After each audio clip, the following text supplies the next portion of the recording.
আসসালামু আলাইকুম। আমি প্রফেসর ডাক্তার মোহাম্মদ আবদুল্লাহ আলমগীর। আপনাদের সাথে আজকে একটু কথা বলতে চাই ছোটো একটা বেবি নিয়ে। বেবি নিয়ে কথা বলতে চাই এই কারণে আসলে যে সামাজিকভাবে আমাদের মাঝে মাঝে কিছু কিছু সমস্যার মধ্যে পড়তে হয়। সেই সমস্যাগুলো উত্তরণের জন্য যদি কোনো হেল্প বা সুযোগ থাকে বা কোনো করিডোর থাকে, যে করিডোরতে আমরা বের হয়ে আসতে পারি। তা একদিন হঠাৎ করে আমার কাছে একজন বাচ্চা আসলো। বাচ্চার বয়স হচ্ছে ডে 1। বাচ্চা হচ্ছে ডাবল হেডেড। তা মাথার পিছন দিকে একটা সিস্টিক পোর্শন আছে এবং সেটা সাইজটা অনেক বড়। বাচ্চাটাকে নিয়ে আসলো আমার চেম্বারে। আমি দেখলাম, দেখার পরে আমি বললাম যে বাচ্চাটার তো একটা জন্মগত ত্রুটি আছে, কিন্তু এটা অপারেশন করলে হয়তো বা আল্লাহ পাক রহম করতে পারেন। এই হিসেবে তাদের সাথে প্রথমতেই কথাবার্তা বললাম, কিন্তু আমি এটা বললাম যে এই অপারেশনটা আমরা ডে 1 করতে পারবো না, কারণ এখন তো বাচ্চার বয়স অনেক কম। আমরা যে কোনো স্টিচ দিই, স্টিচগুলো হয়তো বা টিকবে না, তখন সমস্যা হয়ে যাবে। তো আমরা একটু অপেক্ষা করি।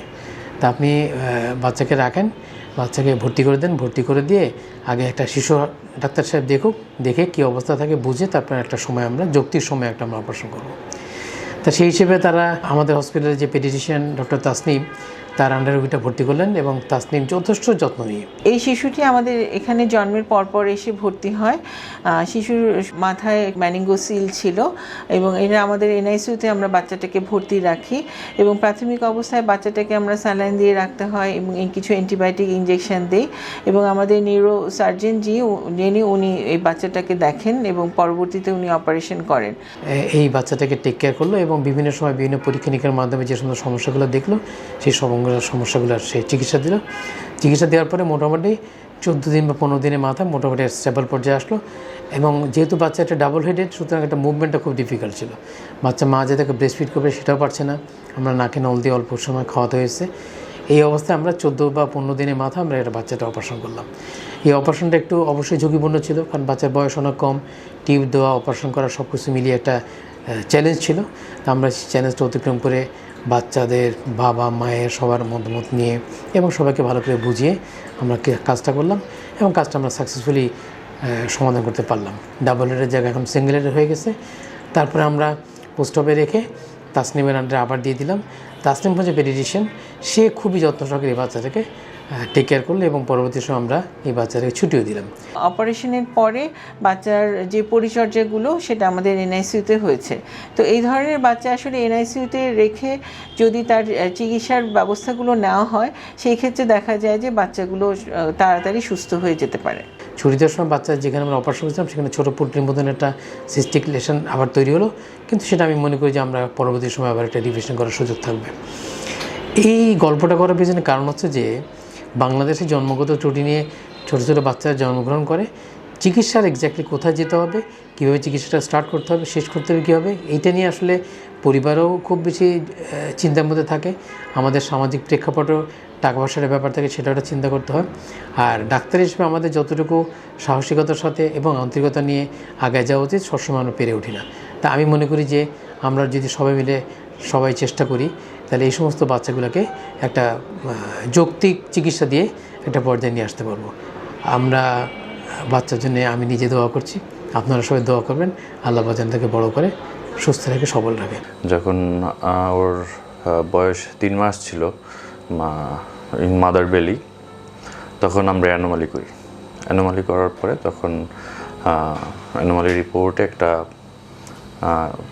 একটা জিনিস ধরা পড়লো, সেটা হচ্ছে যে ওর একটু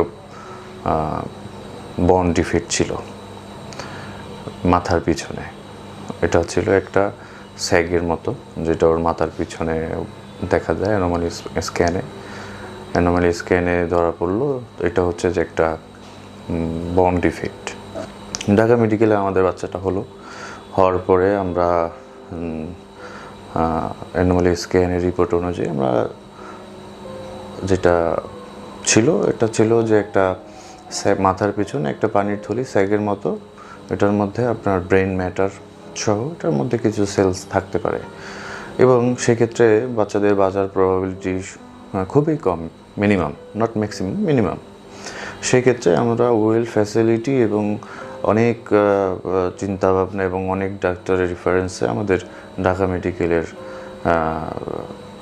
কথা সবাই আমাদের বলছে এবং সেক্ষেত্রে এই বাচ্চার রিকভারি কেস এবং হসপিটালে আমরা ঘোরাঘুরি করার পরে সেই ক্ষেত্রে কেউ এই রিস্ক নিতে চায়নি যে বাচ্চাকে তারা ইভেন এনআইসিইউতে তারা রাখবে, এরকম কোনো পসিবিলিটিও ছিল না।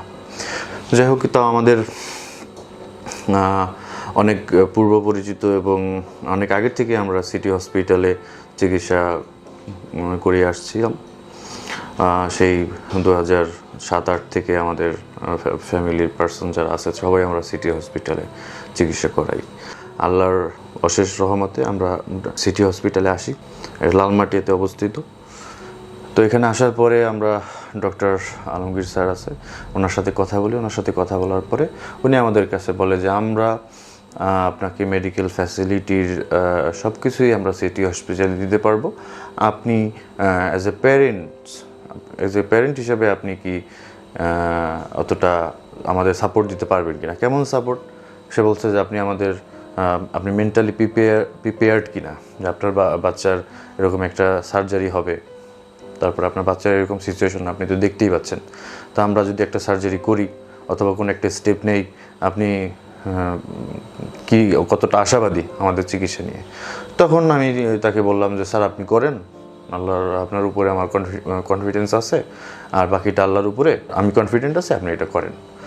তারপরে সে আমার বাচ্চাটাকে বেশ কিছুদিন 14-15 দিনের মতো এনআইসিইউতে রেখে ওর সমস্ত টেস্ট, সমস্ত ব্লাড রিপোর্ট এবং সমস্ত সব কিছু দেখার পরে এমআরআই করার পরে আমার যে বাচ্চা আছে তাকে ডক্টর আলমগীর স্যার সে সার্জারি করে। আলহামদুলিল্লাহ, সার্জারি করার পরে এখন এটা একটা মিরাকেল বেবি।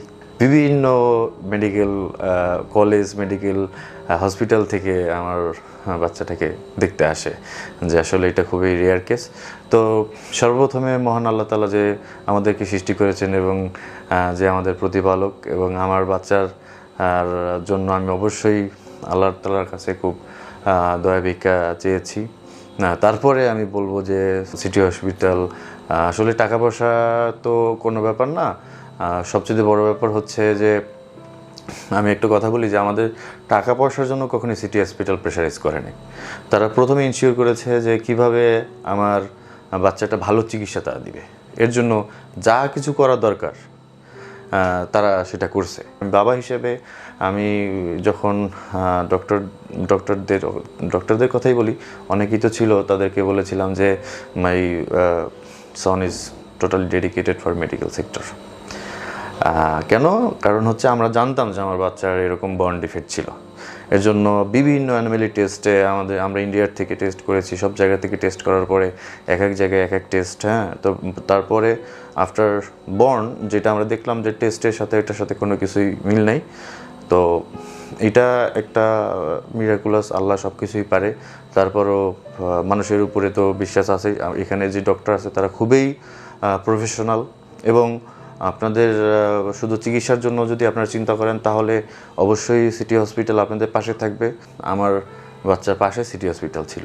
আপনাদের স্বাস্থ্য বিষয়ে সচেতন করার জন্যই আমাদের এই আয়োজন। তাই প্রতিনিয়ত স্বাস্থ্য বিষয়ে বিভিন্ন টিপস পেতে আমাদের চ্যানেলটি সাবস্ক্রাইব করুন এবং বেশি বেশি লাইক ও শেয়ারের মাধ্যমে সবাইকে আমাদের সঙ্গে সংযুক্ত হবার সুযোগ করে দিন।